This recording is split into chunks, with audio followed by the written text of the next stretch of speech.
Welcome back, Lake listeners. Thank you for tuning in for more of Season 2 with the Grow, Thrive, Inspire podcast. We are so excited to have our broker owners here again, Jeff Krantz and Jason Whittle. The caffeine is flowing, and we are ready to kick off the second Java tip of the season. Guys, thank you again for being here. I know you're jazzed, and I'm jazzed to talk about this tip today. So, thanks so much. Hey, thanks for having us. This is awesome. I just can't believe that we're moving on in Season 2 already. It's rocking and rolling. Fast. It's fun. It's crazy. We love it. I'm excited about this session right here. This is something that Jeff and I are both really passionate about. We're passionate about with our own kids, with our agents. It's just a really neat topic, so I'm excited to get into it. So I wanted to do today's Java tip on some investment strategies within our industry that people should know about. So to kick it off, can you guys tell me, why is investing important and something that people should consider these days? Well, I think everybody should be investing in something, whether it's real estate or something. You want to be saving. You know, the idea, if you're putting your money under your pillow, inflation's going to eat you alive. But and we happen to love real estate, don't we? Yeah, and it's more than it's more than just investing. It's just kind of getting your house right, getting your foundation right. And we are really passionate about it with our agents and with the folks that we work with. We get to hear from a lot of folks that have done a good job, so we're always picking up on that. We listen to a lot of podcasts ourselves. I was listening to Buffini the other day, and he was making mention that 50% of America does not have savings. 50% do not have a will. Oh, wow. I mean, you've got to look at your own, where you're at. And nobody starts at the top. It starts really small. Whether, it doesn't typically start with real estate. Prior to that, it starts with saving up to be able to buy a house. But houses represent the largest asset for the majority of people. Real estate allows so many different venues and avenues to invest in. Just like Jeff said, you can start really small and work your way up. You can start with one little small rental house and work your way up to big commercial deals or apartment complexes. There's no right or wrong, I don't feel like. It's just about having a plan, having your team in place, kind of Jeff spoke, having your stuff in order, making sure that you've got a good lender, you've got a good partner if you have one, you've got if you're doing rentals, you got to make sure that you got handymen. You've got to just all the different little aspects that you need that people don't necessarily think of. But if you put that in place and if you come up with a good plan, real estate nowhere in the world has more fortunes been made or lost in real estate. So you do want to be, you don't want to just go into it recklessly, but I think if you got a good plan and you surround yourself with a good team, it's a fantastic place. And it's very possible. We have a friend that's a great RE/MAX agent in a different city that we brought to the office not long back, and she told her story, and her husband started with a duplex, and they lived in one side and they rented the other side, which helped them pay it off or pay it down. And once they got enough equity, they leveraged them, the equity into another duplex. Long story short, they have 40 some assets. Lots of commercial properties, yeah. Lots and lots of commercial properties, creating tremendous residual income. They've just built a heck of a portfolio, and to listen to how she started, how they started, it's inspiring, and anybody can do it, and we love to help with it. We're seeing a lot of our own agents taking that kind of that bull by the horn and starting that process. Some of our young agents have, they've got a goal of buying one property a year. Wow. Whether it's a VRBO or whether it's a long-term rental, whether it's a condo or a little single-family home.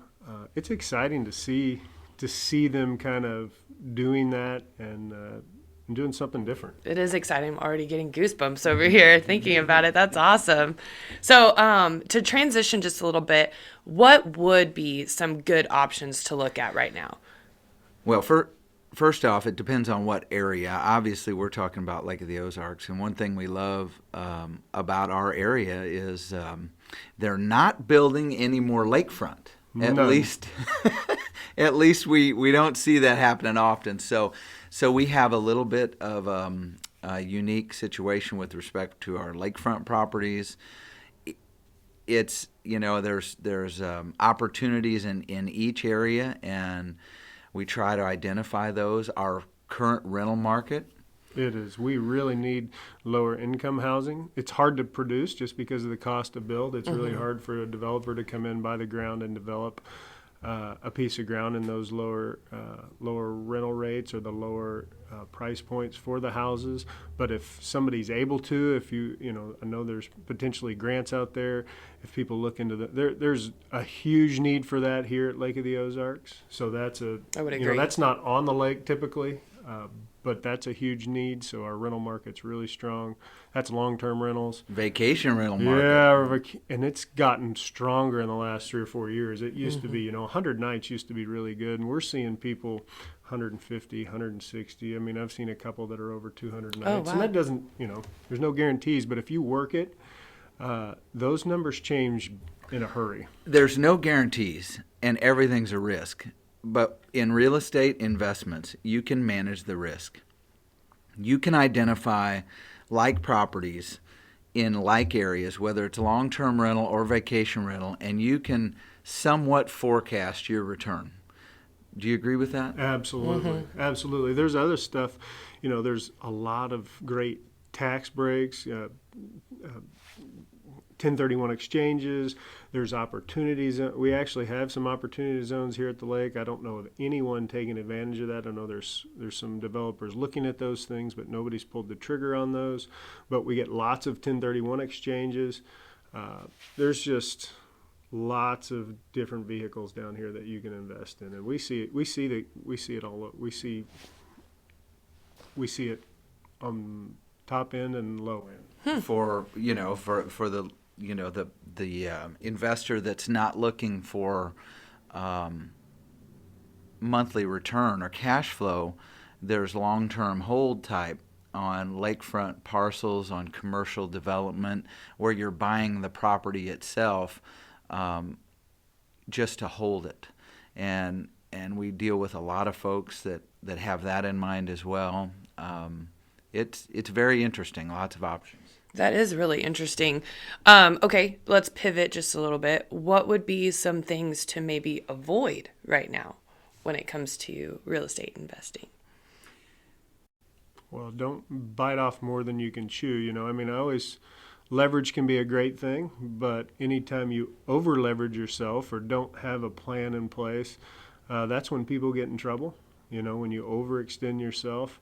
And so that's the biggest one. I like that one. Is. That is the biggest one. People get excited and they get enamored with hearing stories and maybe, and they have the best intentions, but maybe they don't have that down payment. Maybe they don't have that reserve built up for the periods of time, if the market makes a little correction and they don't get the number of nights they anticipated. Have a buffer, and don't rush in. Yep. Is that? I know for me, it feels like there's good deals everywhere, and so I want to go buy them all, and I'm the easiest person to sell to out there. But you've got to really do your diligence. You got to back into it. You got to have a goal of where you want to be. You got to, it's no different than any other business that we talk about. You got to begin with the end in mind. So you got to know your exit strategy. You got to know really your numbers and be able to back into that as an investor does. Don't be the first one. You don't want to try something out. You want to base your decision on historical data of some kind, on reasonable, on a reasonable plan for success. So, for instance, if you're a builder out there and you're wanting to get into the spec market, that's a very popular investment market. Our agents deal with that. Lots of us get in that game at some level. You don't want to buy, if you're a builder, if you're an agent representing a builder, you don't want to focus in on a lot because it's really cheap. Really cheap, sometimes people think that means a good deal. and it doesn't. Sometimes the best deal is paying the most money for the most prime piece of real estate. Then it will, then you develop it, you build the home on it, and it's going to bring you that money back. I've seen some great builders get caught because they have bought the wrong lot. Yeah, that's a great point. It also makes me remember that you want to make sure that you're not overbuilding for the location you're in. We do see that sometimes where, again, maybe they're building a beautiful home, but in the area they're at, it will only, that price point, it can only be supported maybe in a different area. So just understand the areas, understand, again, your lakefront lots, how those affect value. Water depth is a huge one. You don't want to put a 5,000 square foot lakefront home on a lot with not very good water. That's a great point. If you build a smaller home, you might get away with it. You just got to understand what you're paying for, what your goal is. Right. So I think to kind of sum all that up, it's there are investments here that are limited risk, much easier to calculate, and then there are investments that are a higher risk, and it doesn't mean that one is completely right and one is completely wrong. It just means the higher the risk, the more you have to be prepared for potential change. Okay. Yeah, that makes total sense.